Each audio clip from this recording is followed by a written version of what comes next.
ఈరోజు రాజకీయాల్లో అవినీతి చూస్తుంటాం, కానీ అవినీతి అక్రమాల కోసమే రాజకీయానికి వచ్చిన వాళ్ళు. ఇది ఒక పెద్ద ప్లానింగ్ దిశ. 45 ఏళ్ళైంది మా పార్టీ.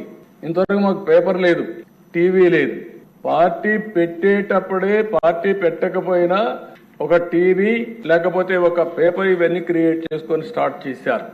ఇంకొక పక్కన అధ్యక్ష, ఎక్కడ చూసినా పెద్ద ఎత్తున అవినీతి కొత్త నిర్వచనాలు చేసుకొచ్చే పరిస్థితికి వచ్చారు.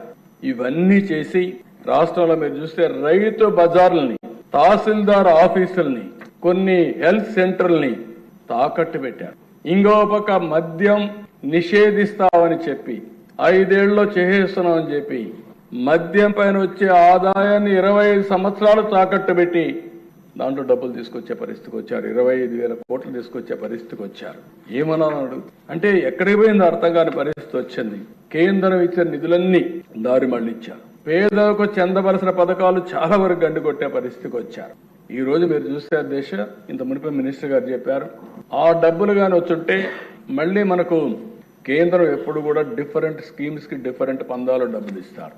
ఈరోజు నరేగా ఉంది, 90% కేంద్ర నిధులు వస్తాయి, మంది 10% వస్తుంది. ఇందులో 70% లేబర్ కి ఇవ్వాలి, 30% మెటీరియల్ కాంపోనెంట్ కి ఇచ్చుకునే అవకాశం ఉంటుంది. దీన్ని ఎంత ఇది డిమాండ్ డ్రివన్, మనం ఎంత ఉపయోగించుకుంటే అంత ముందుకు పోతాం.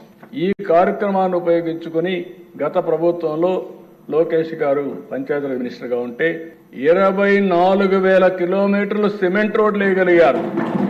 5 సంవత్సరాలు ఏం చేశారు? ఎక్కడికి పోయినాయి ఈ డబ్బులు? ఏమైపోయినాయి ఈ డబ్బులు అడుగుతున్నాను సమాధానం చెప్పి. ఇప్పుడు అదే పవన్ కళ్యాణ్ గారు వచ్చిన తర్వాత 4,500 కోట్ల రూపాయలతో 30,000 పనులు సంక్రాంతికి పూర్తి చేస్తామని చెప్పే పరిస్థితికి వచ్చారంటే అది నాటికి నేటికి వ్యత్యాసం అని చెప్పి కూడా నేను మీకు తెలియజేస్తున్నా.